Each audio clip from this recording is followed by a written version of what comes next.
Ora bem, boa tarde a todos.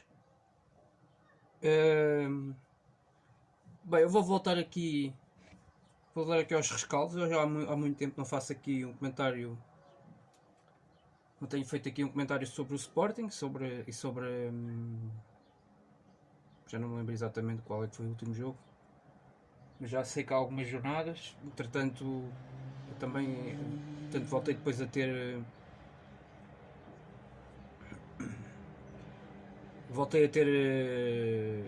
portanto, mais um compromisso ou outro em termos mais profissionais, e deixei de ter tanto tempo, sobretudo durante a semana, para fazer aqui rescaldos e análises e balanço só ao momento. Mas decidi voltar agora porque estamos aqui muito perto do fim. Também houve ali uma fase que também cheguei a não fazer análises e rescaldos ao fim de semana, porque houve aqui um período em que eu senti-me um pouco mais desmotivado em função de alguns jogos e sinceramente de algumas exibições um pouco mais negativas e em que eu não conseguia, sinceramente, fundamentalmente não conseguia tirar grande sumo daquilo que o Sporting, sobretudo, ia fazendo em alguns dos seus jogos, e alguns jogos que deram empates e que deram perdas de pontos que poderiam ter sido comprometedoras para esta ponta final de campeonato. Mas a realidade é que depois deste jogo que o Sporting teve em Braga, eu creio que o campeonato ganhou, portanto, aqui definitivamente uma equipa que é, no meu entendimento, que é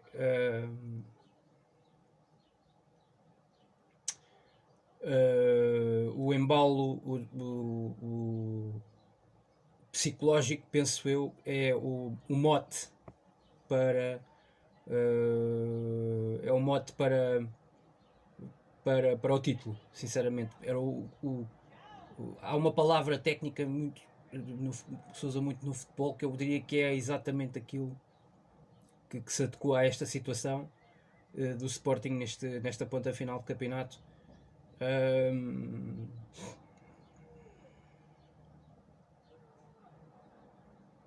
Que eu diria que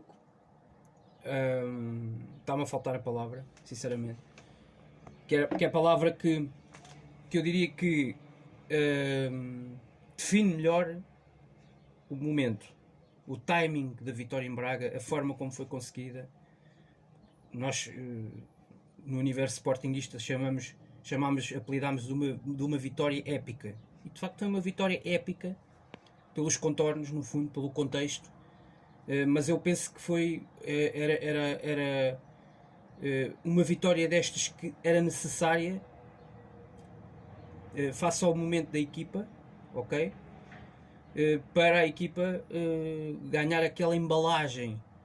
Muitas vezes as equipas que vão ser campeãs, às vezes precisam, é um sinal de que alguma coisa tem que mudar, em alguns casos. Noutros casos é um bocadinho essa vitória que de um momento para o outro faz o clique, o tal clique, não é? Que nós percebemos que faltam muitas vezes às equipas, e por vezes é dado esse clique nos grandes jogos contra os adversários mais complicados dessa competição em questão, e eu creio que o clique para a embalagem que esta equipa precisava para disparar para a conquista do título em definitivo era este jogo em Braga, mais que o jogo em Famalicão, ou aliás com o Famalicão em casa, ou em Moreira de Cónegos, ou em Faro. Eu acho que o clique era este jogo em Braga. Este jogo em Braga, pelo adversário que era, por ser um adversário do top 4 da Liga, por ser das equipas que a certa altura, até certo ponto, neste campeonato, era a equipa que melhor futebol praticava em Portugal, muito bem orientada, e que de facto colocou o Sporting em grandes dificuldades, mas a forma como a equipa soube sofrer, que tem demonstrado os números e as estatísticas, têm comprovado que os números e as estatísticas não acontecem por acaso. Portanto, uma equipa muitíssimo consistente defensivamente, uma equipa que, a meu ver, e isso também se notou nos grandes jogos, com muita dificuldade em termos ofensivos. Notou-se no Dragão com o Futebol Clube do Porto, sobretudo ao nível da nossa liga, e notou-se em Braga, não é? Muita dificuldade para nós construirmos ofensivamente, mas defensivamente demonstrou, particularmente nesses dois jogos, a equipa mais consistente defensivamente do campeonato, a equipa com o melhor processo defensivo, a melhor forma de defender, no fundo. Eu acho que isso ficou refletido nestes jogos e ficou refletido e fica refletido em muitos outros. O Sporting, eu agora não tenho exatamente preciso na minha cabeça, mas eu penso que o Sporting, nesta segunda volta,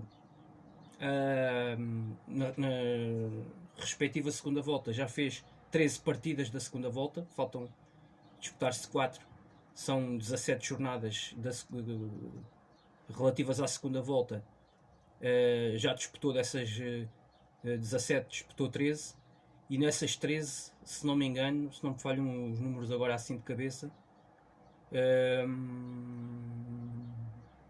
8 ou 9 não sofreu golos. Portanto, isso mostra claramente uma equipa muito bem, muito consistente defensivamente, que comete poucos erros. Eu só de cabeça só tenho 2 ou 3 jogos que a equipa defensivamente teve pior. Reparem que na segunda volta deste campeonato, nestas respectivas 13 jornadas, o Sporting só num jogo sofreu 2 golos. Só num jogo. Foi aquele jogo absolutamente disparatado. Foi um dos jogos que me desmotivou nesta fase, sinceramente. Foi um dos jogos com o Bessade em casa. Inaceitável a forma como a equipa... a meu ver, defensivamente, foi dos piores jogos deste campeonato. Eu não diria só da segunda volta, eu diria do campeonato. O Sporting teve defensivamente, acumulou muitos erros. E teve uma equipa sempre muito intranquila, muito exposta.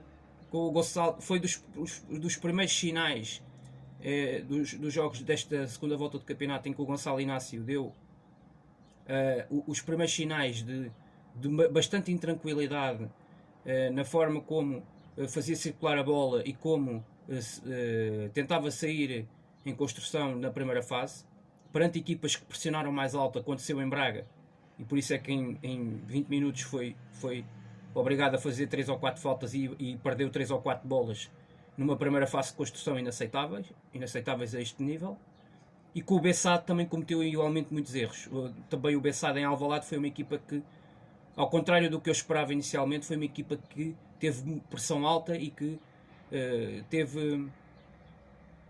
foi protagonista no jogo, porque não se esperava que o Petit chegasse a Alvalade com uma equipa a fazer pressão alta perante o líder do campeonato e que obrigasse o Sporting a cometer erros na sua primeira fase de construção. Isso a mim surpreendeu, sobretudo na forma como normalmente o Sporting costuma de ser seguro a sair com os 3 centrais, mas a realidade é que esse também foi o único jogo desta época em que o Sporting não jogou com 2 centrais mais jovens,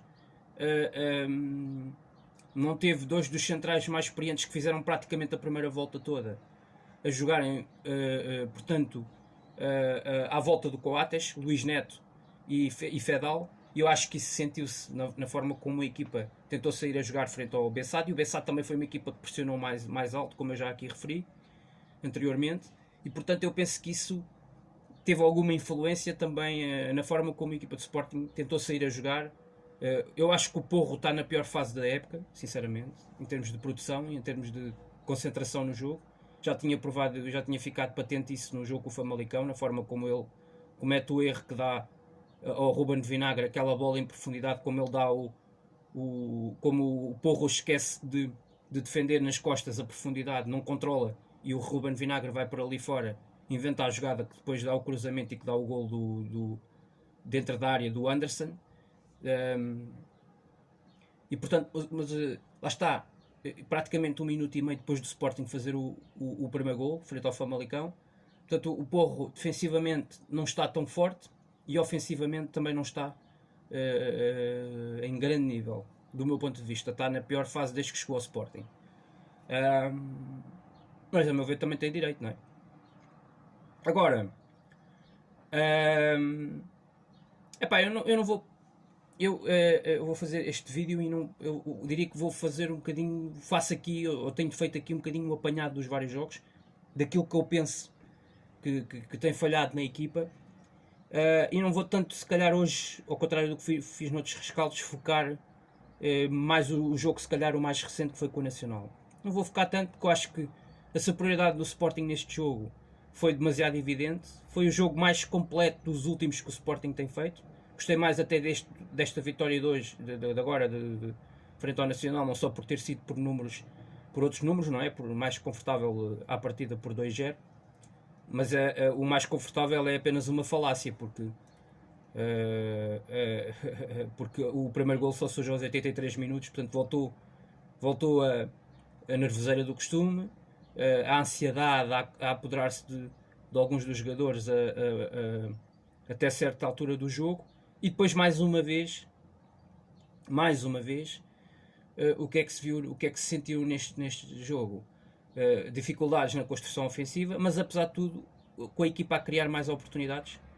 Este jogo fez-me, apesar de tudo, acho que esteve mais próximo nos jogos em Alvalade, nomeadamente esteve mais próximo do jogo com o Vitória, em que o Sporting criou muitas situações, conseguiu chegar às zonas de finalização, melhor do que tinha acontecido nos jogos, por exemplo, com o Famalicão e com o Bessade, jogos que o Sporting em casa não conseguiu ganhar. E que teve muita dificuldade na construção, essas equipas pressionaram mais alto, posicionalmente os seus defesas estiveram mais,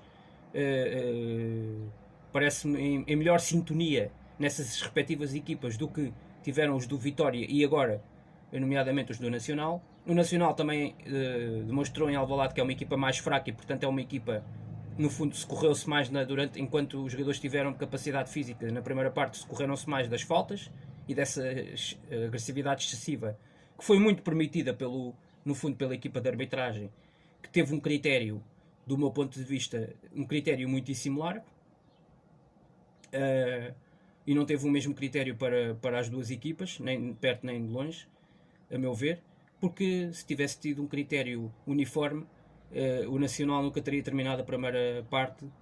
Uma equipa que faz 20 faltas numa primeira parte nunca teria terminado a primeira parte com e algumas faltas absolutamente grosseiras, com 11 elementos em campo. Portanto, houve entradas, houve uma entrada do Pedrão, que é uma entrada verdadeiramente assassina, acho que é sobre o João Palhinha, e que para mim tem que... E o João Palhinha já não é a primeira vez, já em Braga sofreu uma entrada do Fran Sérgio antes da expulsão do Inácio, que é uma coisa, quer dizer, eu não consigo compreender em lances de expulsão como é que o VAR não interfere.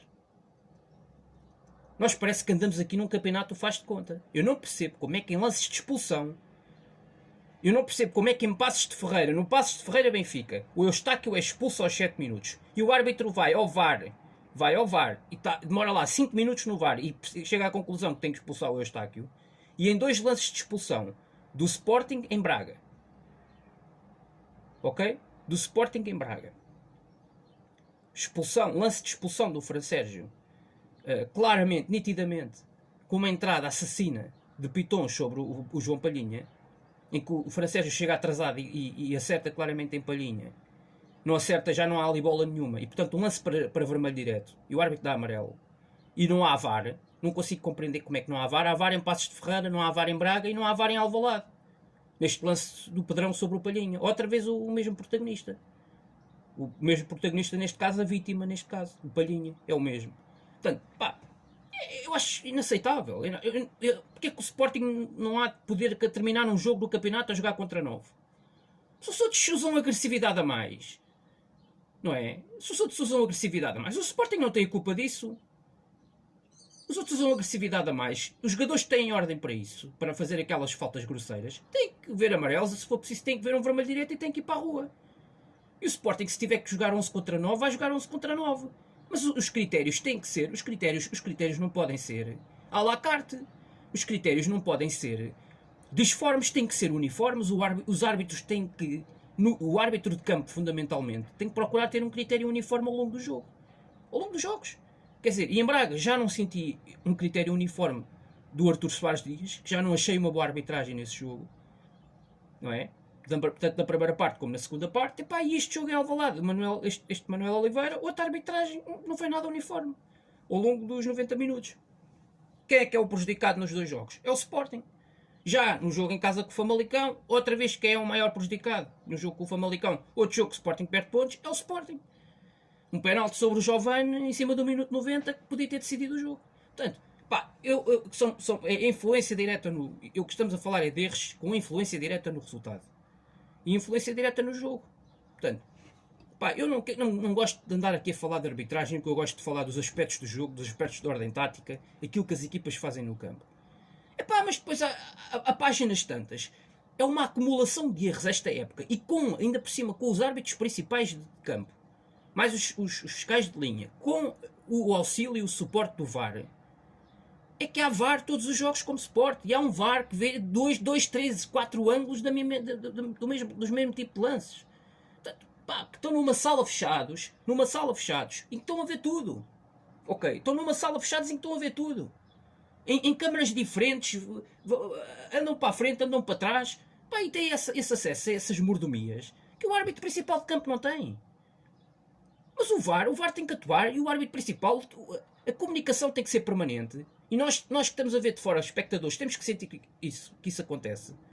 E depois há outra coisa, é que estes árbitros estão sempre protegidos porque não há o público nas bancadas, nos estádios, a pressionar, de certa forma, e os árbitros têm, de uma maneira ou de outra, tem os jogadores em cima, os bancos de suplentes, é verdade, mas depois não há aquela pressão que vem das bancadas. Normalmente é muito pior quando é 40 mil, 50 mil, 60 mil, eles sentem muito mais. Portanto, vamos ser. Mas eu acho que em Alvalade tem sido vergonhoso. Eu acho que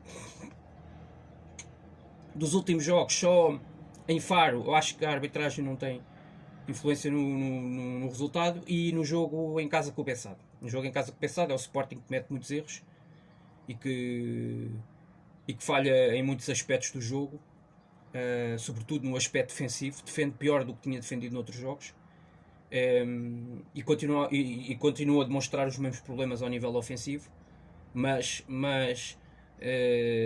a arbitragem, particularmente nesses jogos, não teve influência. Agora, em Braga, em casa com o Famalicão, na segunda parte, o Sporting foi superior ao Famalicão, e agora, neste jogo com o Nacional em Alvalade, sobretudo na primeira parte, pá, mais uma vez uma arbitragem polémica. Todas as semanas andamos aqui a falar disto, mas isto é a realidade. Portanto, as arbitragens cometem erros graves, erros grosseiros, epá, e que por acaso prejudicam sempre a mesma equipa. Noutros anos, normalmente é a equipa que está em terceiro ou em quarto lugar, e este ano é por acaso a equipa que está em primeiro lugar, e diversas vezes admite que uma ou outra vez já foi beneficiado, mas também muitas mais vezes já foi prejudicado. Ok? Portanto, não há aqui, até este nível, não há aqui um padrão. Não há aqui padrão nenhum. Isto é consoante as cores clubísticas destes senhores do apito. Pá, relativamente ao jogo, pá, eu acho que o Sporting foi completamente superior ao Nacional da Madeira. Acho que podia ter marcado golos mais cedo. Se a arbitragem tem sido justa, há um penalti sobre o Paulinho, evidente. Quer dizer, da mesma maneira que se marca um penalti no Benfica Marítimo sobre o Rafa daqueles, da mesma maneira que se marca um penalti eu relembro-vos, eu estou aqui a dizer-vos os jogos que é para vocês irem atrás e recordarem esses lances e essas polémicas, que é para verem a diferença de critérios. No Futebol com o Porto Boa Vista, aquela falta sobre o Evanilson, portanto, da mesma maneira que dá penalti para o Porto. Quer dizer, aquele lance anteontem sobre o Paulinho na área do Nacional é uma vergonha. Quando eu vou comparar o lance do Evanilson no Porto Boa Vista, ok? E que o árbitro só precisa, esperou pela decisão do VAR. Quando eu vou comparar com o lance do Rafa no Benfica Marítimo, por acaso é um lance que acaba por dar a vitória ao Benfica. Não é? Por acaso. Epá, e depois vou comparar com o lance do Central do Nacional sobre o Paulinho. Epá, o lance do Paulinho é muito mais claro que os outros. É muitíssimo mais claro que os outros. E neste lance, o árbitro não vai ao VAR, nada, não vai ver imagens, não vai ver nada. E eu pergunto-me, o que é que anda a fazer esta arbitragem em jogos do Sporting? É um escândalo. E depois eu ando aqui semanas a levar com bifiquistas e portistas a falarem-me do lance do lance patético do Tomás Tavares, do Tomás Tavares com o Nuno Mendes. Pá, isto é para rir. Desculpem, isto é para rir. Andam aqui semanas a falar-me do lance do Tomás Tavares andam aqui há 3 semanas a falar do lance do Tomás Tavares com o Nuno Mendes. Epá, e depois o Sporting todas as semanas é aquele lance do PP Rodrigues no Sporting Famalicão sobre o Giovanni, sendo deixado dentro da área, um penalti escandaloso, não é assinalado. Mas aí benfiquistas e portistas já não falam. Já os vejo caladinhos. Num jogo que o Sporting pode ganhar mais 2 pontos. Agora com o Nacional foi uma vergonha. Foi uma vergonha. Ao nível daquela que vimos na primeira volta em Famalicão. Pá, isto um Famalicão Sporting, já agora. Também foi um resultado 2-2 no fim. Mais uma perda de 2 pontos do Sporting. Com mais uma arbitragem do Luís Coutinho e do Soares Dias. Foi um escândalo. E depois eu ando aqui a ouvir falar que o futebol, que o Porto queixa-se em Moreira de Cónegos. Dá-me vontade de rir. Dá-me vontade de rir. Quando eu vejo o Porto a queixar-se penaltis em Moreira de Cónegos, depois de, na primeira volta, ter-lhe sido assinalado um penalti no Porto Marítimo que podia ter dado um ponto ao Porto de uma forma escandalosa, um penalti escandaloso, fantasioso, eu ouço o Porto aqui. Na primeira volta não viu o Porto a queixar-se um penalti assinalado em Passos de Ferreira, que só dá para rir. Aliás, não é para rir, dá para chorar a rir. Dá para chorar a rir. Em cima do intervalo marcado um penalti a favor do Porto, que o Sérgio Oliveira converte, que é mais um penalti patético. Pá, e depois andamos aqui a falar de 3 lances em Moreira de Cónegos. Quando eu vou olhar para trás, e eu nem sou do Benfica, mas eu vou falar, vou olhar para trás, vou olhar para o Moreirense Benfica, foi a vergonha que foi. Depois vejo aquela estalada que um jogador do Benfica sofre na área do Moreirense. Não é? E com VAR e com tudo. Esse penalti, mais claro que qualquer um dos 3 penaltis que o Porto se queixa em Moreira de Cónegos. Aí sim é realmente um penalti sobre o Vertonghen na área do Moreirense, no Moreirense Benfica. Pá, dá-me vontade de rir. As queixas deste futebol com o Porto, aquela coação que o Porto faz aos árbitros há anos, que andamos no futebol português e que andamos a ver isto, Pinta Costa a fazer isto. Há anos que anda a fazer isto no futebol português. Muitos dizem, isto é desde os anos 80, desde os anos 90. Isto é desde sempre. E este senhor tem sempre carta aberta, tem sempre licença disponível para andar a fazer isto. É aos anos e antes que o futebol com o Porto anda a fazer isto. Aos anos e antes que o futebol com o Porto anda a fazer isto. Pá, uma verdadeira vergonha. Uma autêntica vergonha.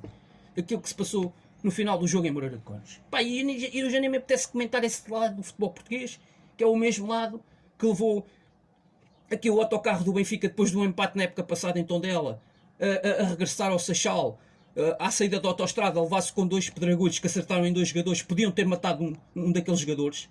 À velocidade que o autocarro a levar com uma pedra, com um pedregulho projetado, podia ter tido consequências muito mais graves para 2 jogadores, 2 profissionais do clube. Ver aquilo que aconteceu em Alcochete há 3 anos, em 2018, em maio de 2018, depois do Sporting não se ter apurado para a Liga dos Campeões. Portanto, isto tudo, isto é o lado do futebol português negro que eu não quero comentar aqui. Mas que eu tenho que comentar, tenho que me sentir, sinto-me tentado a comentar. Esta agressão a um repórter de um empresário é o lado obscuro do futebol português. É o lado penoso do futebol português e detestável. E eu senti-me na necessidade, eu vejo futebol e acompanho este fenómeno desportivo há anos. Como é que é possível permitir-se e ter um presidente de um clube com a dimensão do Futebol Clube Porto? Um presidente que revolucionou toda a história do Futebol Clube Porto, sem dúvida nenhuma. Sem dúvida nenhuma. A nível desportivo, a nível financeiro, em termos de dimensão de clube, a todos os níveis, a todos os títulos. Tem a distinta lata, de vir para um programa de televisão no Porto Canal, a seguir àqueles acontecimentos e dizer que não viu agressão nenhuma. É um escândalo. E é absolutamente inaceitável como é que andamos num futebol português em que andamos aqui no faz de conta. Ok? Estamos em 2021 e continuamos aqui num faz de conta. Isto é uma vergonha, pá. E eu repudio completamente este futebol português. Este futebol português não posso compactuar com isto. Ok? Não posso compactuar com isto. E, portanto, isto é uma verdadeira escandaleira. Quanto a isto está tudo arrumado. Epá, eu tenho a convicção. O Porto, vamos ser claros, o Porto tem que saber ganhar como tem que saber perder. O Porto, ano passado, ganhou a Taça de Portugal, ganhou a Supertaça já no final do ano civil de 2020, em dezembro. Ganhou a Supertaça ao Benfica e ganhou justamente, ganhou bem. Ganhou sem mácula, foi melhor que o Benfica, ponto final, na Supertaça disputada em Aveiro. Epá, ganhou o campeonato ou na reta da meta ao milímetro, nas últimas 10 jornadas, depois da primeira. Ganhou na temporada passada, na época 19-20. Ganhou ali na reta da meta, quase ao milímetro. Ganhou ao Benfica nas últimas jornadas, já depois da primeira fase mais complicada da pandemia. E ganhou bem. Ganhou bem. O Benfica, o Porto perdeu pontos nas últimas 10 jornadas que lhe poderiam ter sido comprometedores, nomeadamente a derrota em Famalicão. Mas o Benfica não soube aproveitar. O Porto não tem a culpa disso. O Benfica em casa com o Tondela tem que ganhar sempre. É o que eu costumo dizer aqui. O Sporting, o Porto, o Benfica em casa com o Tondela tem que ganhar sempre contra este tipo de equipas. Venha o Tondela, ao Alvalade, à Luz, ao Dragão, com a estratégia que vier. O Sporting, Benfica e Porto têm a obrigação de ganhar sempre. O Benfica perde um campeonato em casa com o Tondela. Isto é uma coisa inaceitável, ok? Com o investimento todos os anos que o Benfica faz e com os milhões que o Benfica gasta e investe naquele clube há 3, 4 anos seguidos. Pá, tem que ganhar o Tondela. Portanto, o Benfica... E o Benfica teve... Eu digo sempre aqui, já o disse, quando o Sporting perdeu para o Benfica o campeonato em 15-16. Uma equipa que tem uma vantagem ao início de segunda volta, a meio de segunda volta ou no fim da segunda volta, uma vantagem de 7, 8 pontos, tem que ser campeão. Tem que ser campeão. Epá, há mérito dos outros. Há mérito porque os outros ganham, vão ganhando os seus jogos e estão sempre à espera que os outros escorreguem. Ou que os outros tenham uma fase menos boa durante o campeonato. Porque o campeonato é uma prova de regularidade. Ok? São 34 jornadas. E nada está ganho antes de estar efetivamente ganho. E temos o exemplo de Sporting, que em 4 jornadas perdeu 6 pontos. Não é? E porque teve uma fase menos boa. O Sporting não ia ganhar os jogos todos até ao fim. E portanto, nós temos que perceber. E o campeonato este ano está, para além de estar anormal, está atípico. De facto, está atípico. Com muitas condicionantes, podemos falar aqui, muitos fatores, mas está atípico. Mas também há mérito das outras equipas mais pequenas. Claramente esta época não há aquele gap tão efetivo entre as equipas, embora isto até possa parecer parvo dizer isto, porque isto foi uma época desportiva em que o Benfica investiu 100 milhões no plantel e portanto o Benfica devia ganhar o campeonato a brincar, não é? Mas isto no jogo jogado não tem exatamente uma relação direta, pelo menos esta época não teve, em termos daquilo que é o futebol, foi o futebol apresentado pelo Benfica desde o início. E portanto, na realidade, as equipas mais pequenas, devido a esta situação dos estádios vazios, porque os estádios com 40 mil, 30 mil, 50 mil pessoas não é a mesma coisa que o estádio vazio. Isso, claramente, as equipas pequenas sentem-se mais retraídas quando vêm jogar a casa dos grandes com os estádios cheios, com todo um ambiente a empurrar a equipa mais forte para a vitória. Portanto, é completamente diferente. E depois esta situação da pandemia condicionou também, mas também a qualidade que as equipas evidenciaram. O Porto e Benfica este ano, ao nível do campeonato, foram mais fracos. O Porto claramente mais apostado em brilhar muito mais na Liga dos Campeões, na prova europeia. Portanto, o Porto procurou mais uma afirmação europeia este ano do que propriamente a nível nacional. O futebol que o Porto este ano sofreu uma carrada de golos absolutamente inaceitável. No campeonato foram 26 golos sofridos. É 26 golos até agora que o Porto tem sofridos. Portanto, é uma coisa completamente anormal. Naquilo, o Porto normalmente, numa época normal, costuma de ser a melhor defesa do campeonato. Por norma tem sido assim, costuma de ser a equipa mais consistente defensivamente. E este ano tem sido uma anormalidade. Na minha opinião, tem muito a ver com os laterais do Porto, que são francamente maus. Eu tenho dito aqui, já ando aqui a dizer desde o início da época, Zaidu e Manafá são francamente maus. E eu não consigo compreender como é que há até portistas que acham que são bons laterais. Não consigo compreender como é que acham que são bons laterais, sinceramente. Não vamos andar a brincar. O Porto teve, até há poucos anos, teve Dalot, teve Ricardo Pereira, teve Alex Telles, teve Alexandre, teve Danilo. Eu não percebo como é que, depois do futebol com o Porto, nos últimos 5, 6 anos, teve laterais deste nível, como é que hoje pode haver adeptos do Porto que acham Zaidu e Manafá bons laterais? Para uma equipa grande de uma dimensão como o futebol com o Porto, como o Benfica, como o Sporting. Não consigo compreender. Como a dada altura, na época, o Jorge Jesus ter achado que o Gilberto era melhor que o Diogo Gonçalves no Benfica. O que é que querem que eu diga, né? Isto é surreal. E, portanto, isto é completamente surreal. E por isso, Benfica andou a jogar na Liga Europa até grande parte da época nomeadamente na fase de grupos, andou a jogar com o Gilberto. Fónix.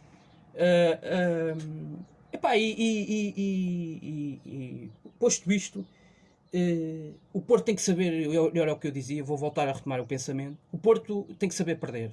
O Porto vai perder, provavelmente vai perder, porque o Sporting tem uma vantagem de 6 pontos e vai geri-la, acredito eu, até ao final do campeonato e vai se sagrar campeão. Falta-lhe de 7 pontos, pode-lhe faltar menos, depende também, ainda por cima, porque há um Benfica-Porto esta semana, já na quinta-feira. Eu não acredito, muito sinceramente, não acredito que o Porto ganhe na Luz.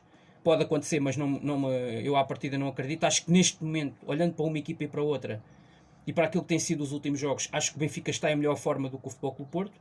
Acho que o Porto tem jogadores em subrendimento e acho que o Benfica tem jogadores que estão a evoluir, estão a crescer, do meu ponto de vista, porque o Benfica tem feito uma época mais irregular e o Futebol Clube Porto tem feito uma época em que tem dado mais tudo, tem colocado mais toda e eu acho que o Futebol Clube Porto tem rodado menos a equipa do que seria suposto para uma equipa que está a lutar pelo título em Portugal e a fazer uma campanha como o Porto esteve a fazer na Liga dos Campeões.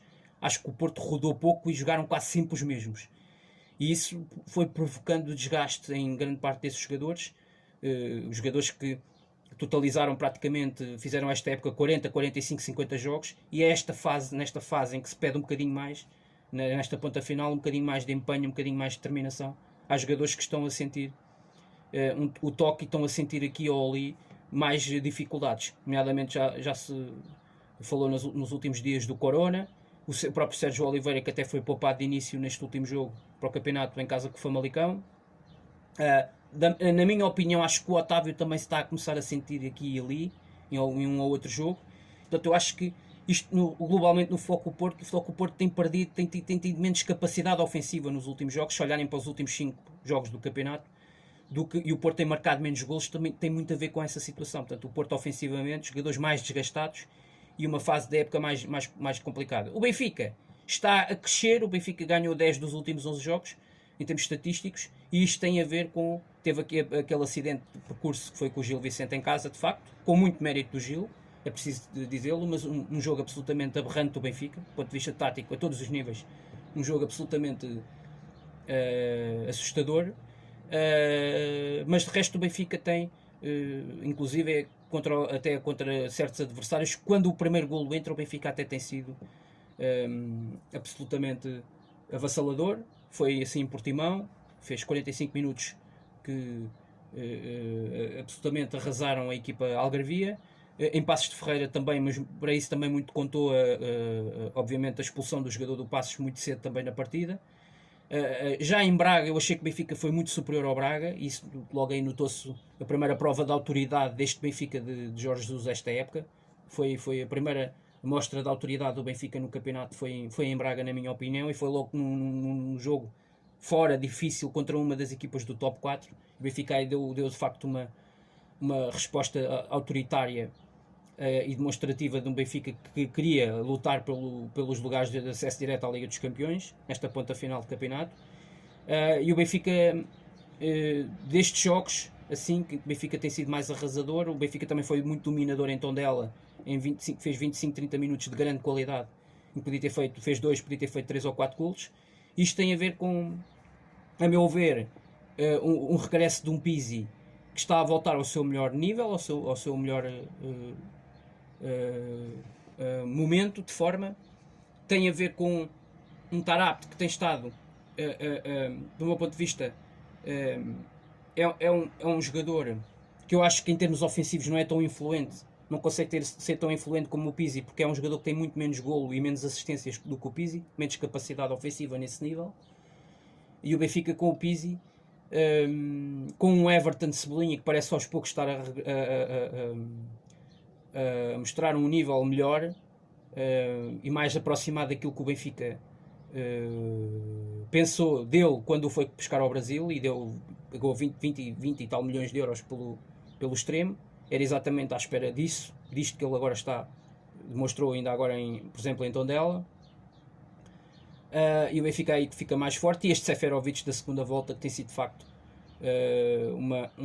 falha muitos golos em muitos jogos inclusive é no Estádio da Luz, mas fora de casa tem sido um jogador absolutamente decisivo nesta equipa do Benfica e tem mostrado um nível muito bom. Não é só no capítulo do golo e da finalização, é na forma como associa o jogo ofensivo com os restantes colegas de setor. Portanto, basicamente, o que eu penso é isto, não? O Benfica em crescendo, um Futebol Clube Porto a estagnar e a jogar pior, e defensivamente com os mesmos erros ao longo da época toda, do meu ponto de vista, no seu processo defensivo sobretudo, e eu acho que neste momento, olhando obviamente isto na teoria, acho que neste momento o Benfica está melhor para este clássico de quinta-feira do que o Porto.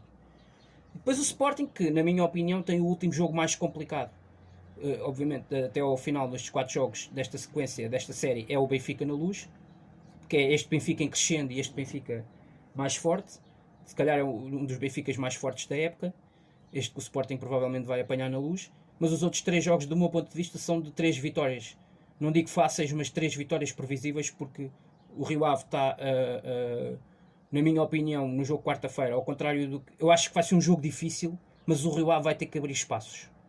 Eu acho que esta equipa de Sporting tem 3 ou 4 jogadores muito rápidos, que podem muito bem explorar esses momentos de jogo, nesses momentos que o Sporting vai ter de transição, o Sporting a jogar em transição rápida. É das equipas mais fortes deste campeonato. Tem jogadores muito rápidos e tem jogadores que, sobretudo, marcam golos, marcam a diferença fazendo golos, se não for com golos, com assistências. E eu acho que neste momento um Giovane Cabral, um Nuno Santos, um Pote, podem ser jogadores que a jogar neste sistema, portanto um bocadinho nesta lógica de transição rápida, contra-ataque, assim, nos momentos em que a equipa recuperar a bola em Vila do Conde. Foi isto, não deu para ver da equipa em Braga, porque a equipa muito cedo ficou num contexto muito prejudicial, reduzida a 10, mas eu acho que em Vila do Conde vai-se ver um bocadinho disto, ou seja, um Sporting 11 contra 11, com essa sua estratégia de jogo, lógica de pegar, de recuperar a bola, e no momento assim que recuperar a bola, meter a bola nas costas da defesa do Rio Ave, meter, portanto, essas transições rápidas, onde a equipa é muito forte e tem jogadores muito velozes e com muita capacidade de finalização. Como é os casos, vê-se no Nuno Santos, que tem 6 golos no campeonato, o Giovane fez agora, chegou aos 5 golos na Liga, tem muitas assistências, tanto um como o outro, e o próprio Pote é o segundo melhor marcador da Liga, não é por acaso, com 17 golos. Portanto, o Sporting não tem tipo um Seferovic que marca 3/4 dos golos da equipa, mas tem vários jogadores que marcam muitos golos e que dividem esse protagonismo entre eles. Eu acho que isso este ano tem sido se calhar a mais-valia da equipa do Sporting em termos ofensivos, porque depois tem outros pecados do meu ponto de vista no processo ofensivo de jogo da equipa, tem outras dificuldades. Acho que os médios não ligam tão bem o jogo com os avançados e com os alas. Eu acho que os laterais estão, o Nuno Mendes está talvez ao mesmo nível do que se viu na primeira volta, mas o Porro está claramente abaixo do meu ponto de vista. Isso tem-se sentido no jogo da equipa e sobretudo na criatividade e na imaginação, nas dinâmicas da equipa em termos ofensivos, sobretudo na projeção dos corredores laterais, no envolvimento do jogo exterior da equipa em momento ofensivo, que eu acho que em momento defensivo a equipa tem sido regular ao longo da época toda, com um jogo aqui ou ali com mais irregularidades, como se foi o caso do Bessade em casa. Reparem, na segunda volta toda, volto a frisar este ponto, o Sporting só sofreu 2 golos num jogo contra um adversário que foi com o Bessade em casa. De resto, ou sofre 0 golos ou sofre apenas 1 golo. Portanto, a equipa tem tido essa consistência. Eu acho que isso é muito apreciável e isso é um dos motivos e uma das razões que vai levar provavelmente esta equipa à conquista do seu 19º título de campeão nacional. Voltarei, portanto, aqui aos rescaldos, talvez a seguir ao jogo de quarta-feira, talvez a seguir ao jogo até do clássico de quinta, porque aí já teremos uma noção melhor, uma noção maior de como é que este campeonato vai acabar e de como é que estará o ponto de situação. Portanto, para aí, talvez no fim de semana, sexta-feira ou sábado, poderei fazer aqui o rescaldo do momento das equipas, e aí já poderemos ter uma noção melhor do que se vai passar nesta reta final do campeonato muito disputado. Muito obrigado a todos e uma boa tarde, uma boa semana a todos, e viva o Sporting!